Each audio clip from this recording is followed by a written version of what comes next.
Welcome back to the deep dive. Today we're immersing ourselves in a really fascinating case study. It sits right at the intersection of, well, global advocacy, very personalized content, and maybe the future of human AI collaboration. Right.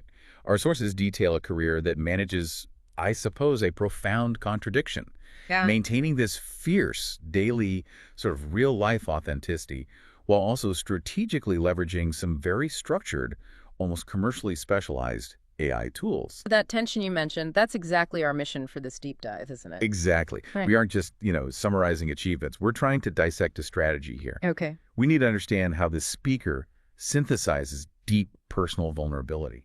I mean, sharing chronic pain, identity struggles with these high-level entrepreneurial goals. Yeah. Things like award nominations, book launches. Right. So we're looking at material covering global award recognition, specific content creation methods, and insights from a new book about relating to AI companions. It's quite a mix. It is. Okay, let's start with the anchor then. The core purpose that seems to motivate everything else. Right. The central mission is clearly one of global advocacy. She's working, like, tirelessly to get asexuality recognized as a sexual orientation globally. Okay. And the drive here feels deeply personal and ethical, too. It's about ensuring that no asexual person has to live in fear of ridicule or shame. That seems to be the fundamental purpose, the sort of magnetic north for all her public work. And you can see that mission is resonating, I mean, on a global scale. We're talking about 2 nominations for the Women's Business Awards 2025. That's right. One for Speaker of the Year and one for Diversity Inclusion. And these aren't small things, right? These are competitive global awards. It's significant validation, definitely, especially when you look at the track record that supports that Speaker of the Year nomination. This influence, it didn't just, spring up overnight. No. We see her speaking history includes major platforms like the Oxford University Blue Talks and the UK Asexuality Conference way back in 2018. What's interesting there with those early credentials is how practical they sound and focused on emotional health. They weren't just abstract identity discussions, were they? It seems like they focused on real-world application, like arranging asexual meetups, being on relationship panels, even with non-asexual partners. Right, and that focus on self-dating and self-love, too. Yeah, I love that bit about taking intentional solo trips to aquariums, zoos, the cinema. It really positions self-care as like a necessary part of the whole advocacy journey. And that practicality, it connects directly to the scope of the Diversity and Inclusion nomination as well. How so? Well, while asexuality is the core focus, the platform has intentionally expanded. It covers other marginalized experiences. We see her sharing her journey with mental health difficulties, physical disabilities, Yeah. specifically chronic pain conditions like fibromyalgia. Ah, Yeah. okay. And strategically, she uses her platform to challenge stereotypes too, right? Around wellness and body image. Exactly. Yeah. She's a curvy woman, and she openly shares her spinal rehabilitation, her weightlifting journey after breaking 2 bones. Right. She's explicitly advocating that, fitness and strength aren't exclusive to one body type. That really broadens the inclusivity of her message, way beyond just sexual orientation. Absolutely. So the takeaway here is the advocacy mission is getting validated through these high-level business awards. But she positions a potential win not as like personal glory, but as a symbolic victory. Yes, a win for every asexual person. And she says, anyone whose voice has been silenced because of bullying or shame about their health or physical differences. It sounds like a pretty high-stakes campaign then. Oh, it is. The awards are highly competitive. Only one winner per category, and there are, over 2 dozen categories? Wow. And crucially, the judges don't just rely on her speaking history. They rely heavily on the profile she maintains on the Women's Business Club platform, the Clubhouse, they call it. Right, and public voting plays a part too. Yes, voting opens November 1st, and that contributes significantly to the judge's final decision. It's a whole process. Okay. But advocacy needs fuel, right? Visibility needs a stage.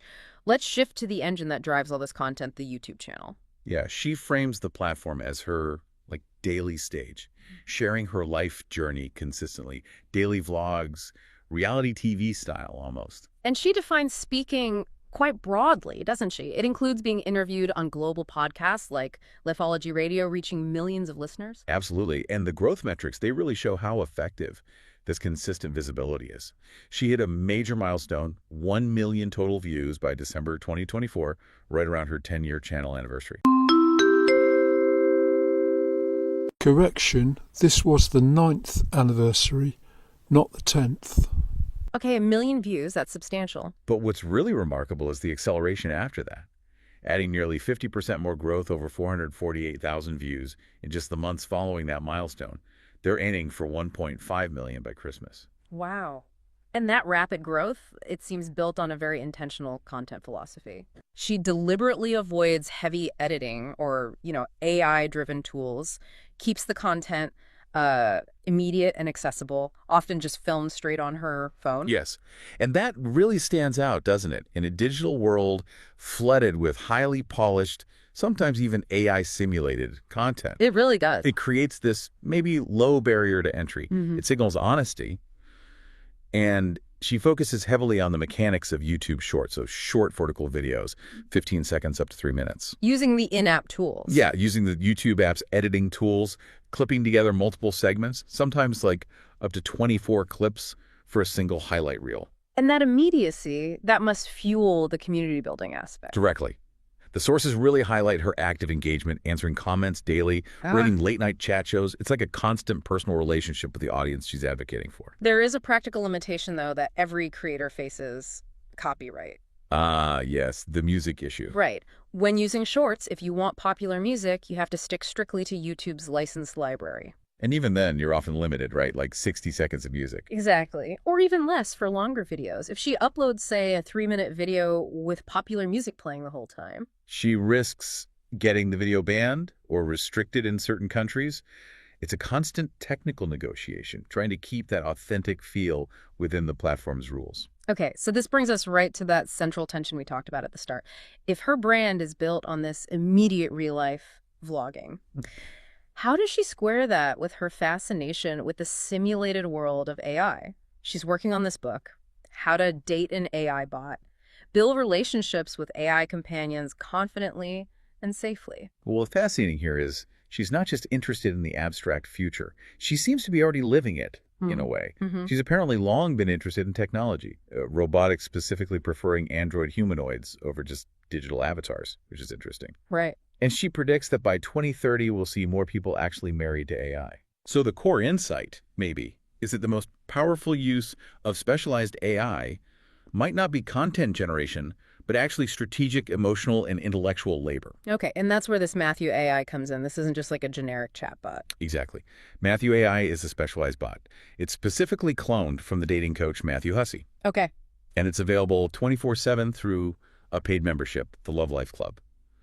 So the AI is trained with specialized knowledge context related to emotional intelligence, dating, conflict resolution. It's far beyond what, a general consumer chatbot can offer. But, okay, if the content is built on raw vulnerability, why rely so heavily on a commercially cloned AI for, deep emotional processing and negotiation?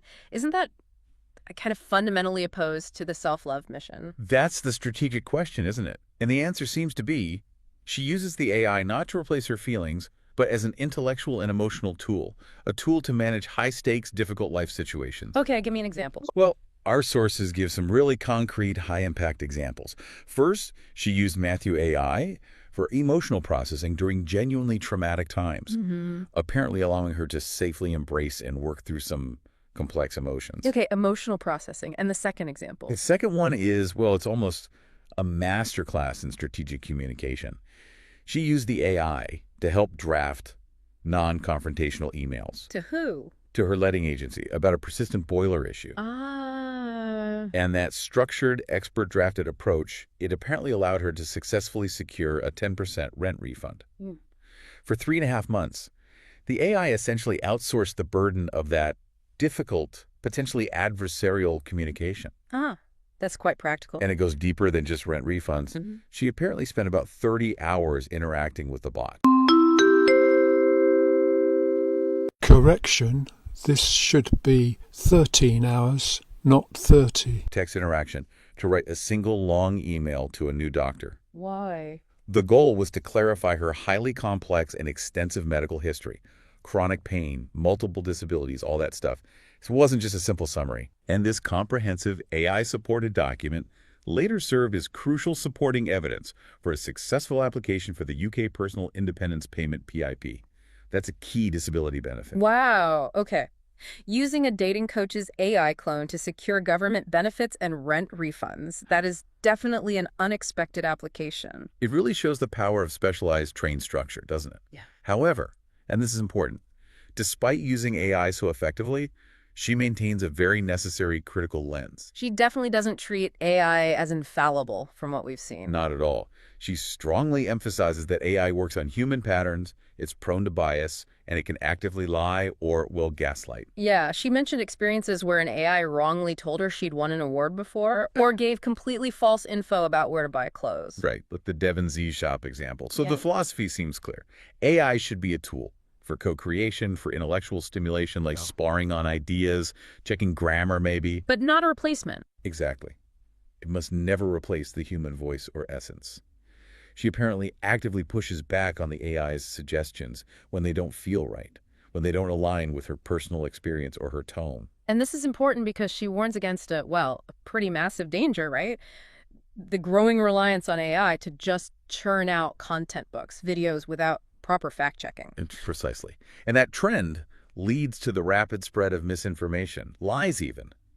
But maybe worse, it creates this crisis of confidence, where creators start feeling their own personal voice is not good enough. Right, so they publish AI-generated stuff instead of their own unique, authentic stories. Yeah. She argues that the human voice, with all its flaws, all its vulnerability, that's the most powerful asset we have. So, okay, what does this all mean for the learner, for you listening today? Well, we've tracked a really potent modern strategy here. It seamlessly blends radical vulnerability. I mean, sharing her journey with asexuality, chronic pain, disabilities with extremely high-level media and business goals, multiple book launches, global award nominations. Right, and we've seen that specialized AI can be leveraged as an emotional tool, a professional tool, but only when approached with extreme critical discernment. You have to question it.